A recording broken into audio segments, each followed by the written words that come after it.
আমি চলে এলাম বার্নপুরের রবীন্দ্রনগরে, যেখানে কলকাতার কুমারটুলি থেকে সবচেয়ে কিউটেস্ট দুর্গা ঠাকুর আসার কথা ছিল। সে কিউটেস্ট দুর্গা ঠাকুর আমাদের চলে এসছে। এই গাড়িটাতে কলকাতা থেকে ঠাকুরটা এলো, আর এই ভিতরে এইটা ঠাকুরটা সেট হচ্ছে। এখন আমি ভিতরে যাব। ঠাকুরটা খুব সুন্দর বানানো হয়েছে এখানে, আমরা শুধু লুকটা দেখে নাও। এটা দেখার জন্য আমরা কতদিন ওয়েট করেছিলাম। এটা মুখটা দেখো শুধু, অনেক দর্শক এখানে দেখতে এসছে।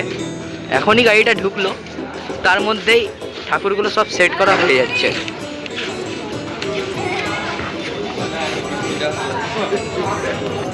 একবার শুধু দেখো কত সুন্দরভাবে এটা ফিনিশিং করা হয়েছে।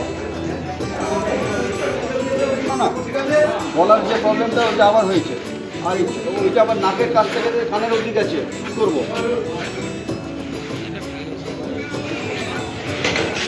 গোপাল ভাঁড়ের রাজবাড়ি, এটা হচ্ছে প্যান্ডেলটা।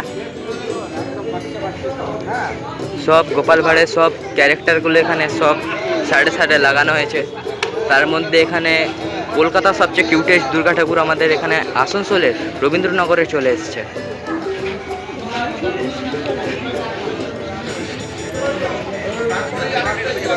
কার্তিক ঠাকুরের মনে হয় কিছু প্রবলেম হয়েছে, ওটার জন্য এখন উঠাতে পারছে না, ওই জন্য এখন এটাকে ঠিক করা হচ্ছে।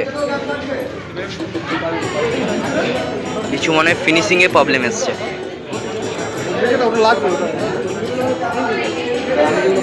প্যান্ডেলের লাইটের কাজ শুরু হয়ে গেছে, কেন কি কিছুদিন পরেই আমাদের আসানসোলে পুজো আন্দোলন শুরু হয়ে যাবে।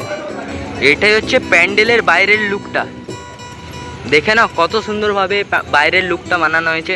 ভিডিওটাকে আমি এখানে এন্ড করছি। আমি ওখানে এন্ডিংটা করতে পারলাম না, কারণ কি ওখানে যা লেভেলে ভিড় ছিল কিছু বললেও শোনা যেত না।